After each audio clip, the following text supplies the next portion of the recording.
ধন্যবাদ আপনাকে। আলিফ উনি একজন ফুটবলার ছিলেন, দীর্ঘদিন ঢাকা লিগে খেলেছেন, খুলনা লিগে খেলেছেন।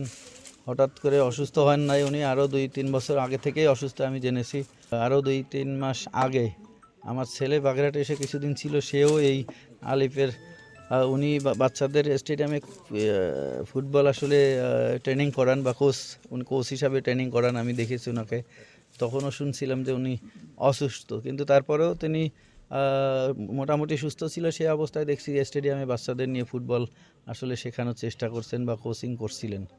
তো পরবর্তীতে শুনছি যে অনেক অসুস্থ, যার কারণে আমরা মানবিক কারণে ওনার পাশে দাঁড়ানোর জন্য আমরা আমাদের বাগেরহাট জেলা বিএনপির পক্ষ থেকে আমি এখানে এসেছি, যে আমাদের বাগেরহাটের একজন কৃতি সন্তান, একজন সাবেক ফুটবলার হিসাবে তার পাশে দাঁড়ানোর জন্যই এসেছিলাম। কিছু আর্থিক সহযোগিতা করেছি, আগামীতেও তার চিকিৎসার জন্য আমরা ইনশাল্লাহ তাকে সহযোগিতা করব।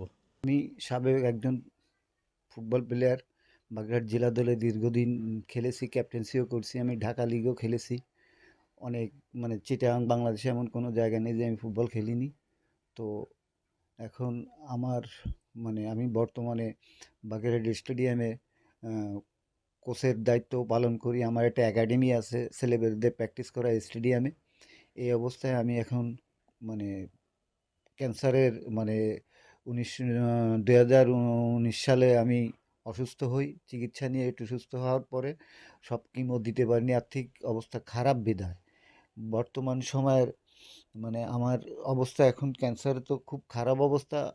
আমি আর্থিকভাবে চিকিৎসা করাতে পারতেছি না বুঝে বর্তমান সময়ে বিএনপির সালাম সাহেব উনি আমাকে দেখে গেলেন এবং আর্থিক দিক দিয়েও কিছু সাহায্য করছেন বা আরও আশ্বাস দিছেন এটা করবে। আমি বাংলাদেশ ফুটবল ফেডারেশন কাছেও আবেদন করি যে আমার এই অবস্থায় যদি তারা একটু সাহায্য সহযোগিতা করতো আমার মানে এই চিকিৎসার জন্য, ব্যয়বহুল চিকিৎসার জন্য আমার খুব উপকার হইতো।